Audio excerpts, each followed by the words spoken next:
এটা হলো জাপানের মোস্ট পপুলার খাবারগুলির মধ্যে একটা এবং এটার নাম হলো উদন।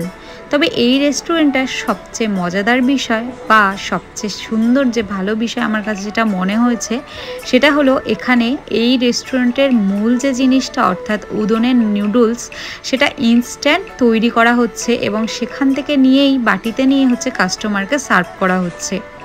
অন্যান্য জায়গায় অনেক জায়গায় হচ্ছে ফ্রোজেন যে নুডলসগুলো থাকে বা রেডিমেড বানানো যেগুলো থাকে সেইগুলো ইউজ করা হয়, কিন্তু এই রেস্টুরেন্টটাতে সঙ্গে সঙ্গে বানানো হচ্ছে একদম পাশে একজন বানাচ্ছে, আমি এক্ষুনি দেখাচ্ছি, আর তার সাথে সেটা সঙ্গে সঙ্গে বানিয়ে এই ফুটন্ত জলের মধ্যে ফেলা হচ্ছে এবং তারপরে এটা সার্ভ করা হচ্ছে।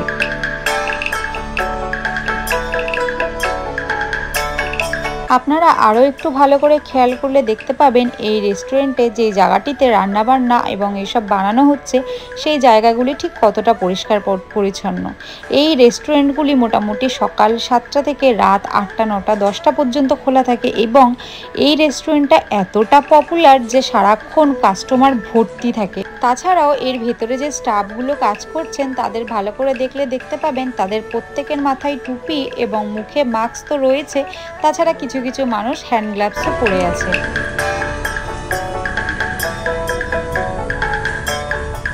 তো এই যে কথা বলতে বলতে মোটামুটি আমাদের খাবারটা চলে এসছে। সত্যি কথা বলতে আমি উদন অন্য জায়গাতেও খেয়েছি, তবে এই জায়গাটা আমার কাছে বেস্ট লাগলো। হয়তো বা এটা ইনস্ট্যান্ট বানানো হচ্ছে, মানে একটা ফ্রেশ ফিল আছে প্রত্যেকটা খাবারে, মানে প্রত্যেকটা খাবারই দুর্দান্ত অসাধারণ ছিল এক কথায়, এবং কতটা পরিষ্কার পরিচ্ছন্নতার সাথে তারা তৈরি করছেন সেটাও দেখতে পেলেন।